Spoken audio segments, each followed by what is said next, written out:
We got our start when David and I had our first period physical science class together freshman year of high school. Prior to that, we were pretty big enemies and didn't really like each other too much.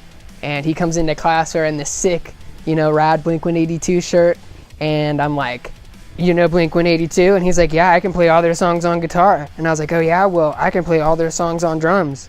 And it was like, did we just become best friends? Yeah.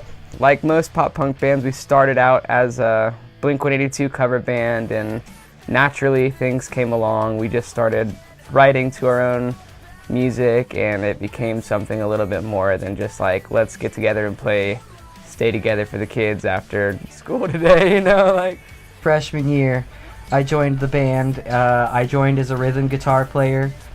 We broke up like halfway through high school, and when we got back together, they said, Joey, you're playing bass. And I was like, all right, well, I guess I'm just going to play bass then. I joined the band about 2 years ago. I was just buying this sick-ass guitar and messaged David. I'm like, look at this guitar I'm getting. Let me join your band.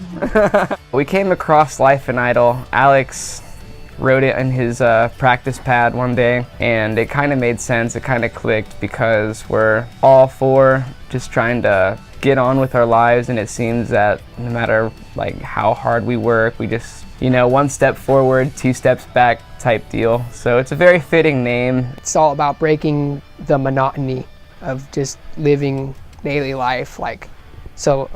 We book these shows and we really have a great time playing them, and we book studio time and we have a great time with each other. So it's really just a good daily break from just the rise and grind of going to your job or dealing just with whatever life is throwing. I feel like playing shows is one of the greatest opportunities to take advantage of to really get better, because when you're on your own, you're just by yourself, holding yourself accountable.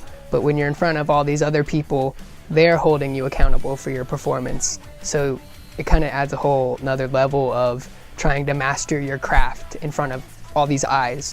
The longer you wait to play another show, the more people forget about you. So you have to keep playing shows just so that people don't really just forget that you exist. And we pull inspiration from everyday life, things that we're going through, things that we are noticing happening around us. We have a song called State of Mind. We want people to be able to listen to that song and feel like there's a lyric that's, you're not alone. You're not going through this alone. Everybody struggles with their mental health, and trying to find something that gets them to be wherever they need in their state of mind to go on to the next day. Even though every day might seem like kind of cut, copy, paste, there's a reason to go on. We have these problems and we write about them because we want people to be able to feel like they can relate, and that maybe it'll help them get over whatever they're going through personally. If they even just like listening to it because it's catchy, we couldn't thank them more. I mean, we love writing our music, we get a lot out of it, and we hope that other people get a lot out of it too.